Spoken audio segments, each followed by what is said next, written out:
Okay, so Celtics rout the Sixers in Game 7. The 76ers offseason conversation begins, and also, holy hell, Jason Tatum. There are some basketball things we can get into in this video, right, just to talk about that game for a little bit. So early in the game, when Tatum was getting some screens from Time Lord, and Embiid was in a bit of a drop, Tatum had some good stuff. There was a couple plays where he would like cross over on Embiid, like kind of freeze him for a second, missed a couple of floaters over Embiid. There was a really cool play where like Marcus set a second screen for Tatum, as there was the first screen with Rob and Embiid guarding it, so I guess, Spain pick and roll maybe? They got him a Maxey switch, and I'm pretty sure he just like kind of spun off Maxey and got something easy.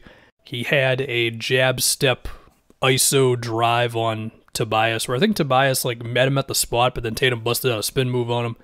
And then eventually we got just the Embiid switching onto him, and then he had that tough three in the corner. He had the 3-0 on Embiid at, I think, the top of the key. He had the ISO past Embiid on the right wing. We saw the Sixers try to put two on the ball on Tatum, and let's see, I think both times led to Al Horford having the ball in the middle of the floor. One was at the free throw line, one was in the post, and then I think both times resulted in a Jaylen Brown 3. And, some of those, when he got the switch or whatever, it was like him screening for Marcus or other way around.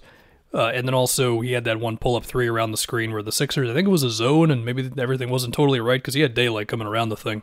The dude was amazing, no doubt. And I don't know if it's going to be remembered as much, but Jaylen had 25, just doing all the normal Jaylen Brown things, as simple as that sounds, but just, credit to him as always.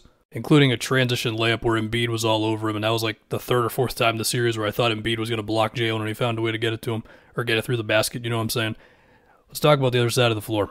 So, once again, we saw Time Lord out there playing off of PJ Tucker, and hey, PJ made some threes, okay. But there were also a whole lot of plays where, it's like when Harden and Embiid are running the screen, because Rob's there, this was something in the last game, it allowed like Horford or whoever to kind of stay glued to Embiid a little bit more. And the idea there is, daring Harden between, the pass to PJ Tucker's right there, you want to challenge Time Lord at the rim, and also like Tatum is usually helping as well on these.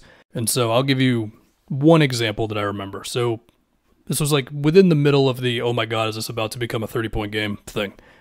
So Harden and Embiid run an empty corner action, handoff or just simple screen. I don't remember exactly, but okay. Horford's dropping on Embiid. You've got Melton, and I want to say Tobias, could be wrong there, in the opposite corner.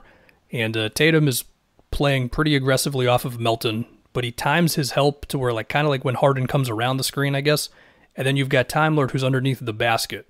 And so Harden, he tried to swing the pass out to Melton, but it goes out of bounds and he kind of fell over. And it was at that moment where I was like, yeah, this is probably over. And as for Embiid, listen, the doubles, they definitely came for him, whether it was Marcus starting on him possessions, or, of course, Horford was on him for a lot of these possessions, and, with Time Lord out there, of course, there was that one screenshot they showed where it's, Time Lord helping from the corner, Horford's right there on Embiid, then you got, Tatum or whoever's coming in, around the free throw line or whatever, on top of, at least, one turnaround jumper that Horford just blocked, basically, and, look, I don't know how much the injury affected Embiid. I don't think we can ignore it. At the same time, I think the Celtics did a lot of things to make him and the Sixers uncomfortable, second guess what they were doing offensively, all that stuff. And a lot of it does come back to if the Sixers make a bunch of kick out threes and stuff, then perhaps, this game eventually avalanched, but within the, around halftime sort of area, it could have made a difference. And within that, potentially extra screen plays or whatever, it's over. Okay, game's over. I don't want to do any more what ifs for Philly's, game planning.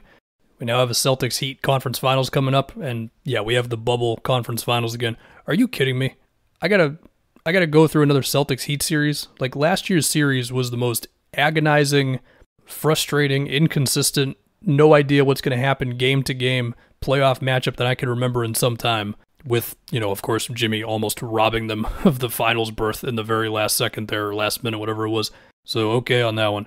As for Philly, look, man. Do I call them rumors, chatter, something? I don't know. We've all probably seen the Houston Harden stuff. Whatever that means, I don't know. But you can Google for 5 seconds, and the first thing I saw was NBA Insider says foregone conclusion that James Harden goes back to Houston. So take that for whatever you will.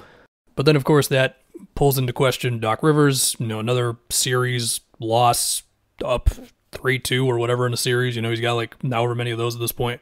And of course, just how is Joel Embiid feeling and all that. He's got a lot of time left in his contract. He's about to be 30 years old. The big thing right now is Harden. And listen, people are going to get their Harden takes off, and I mean, this game definitely did not help his legacy and all that stuff. But they need him, and they have very few ways, if any ways really, to replace or get close to his production if he was not on the team next season. So we'll just kind of leave it at that.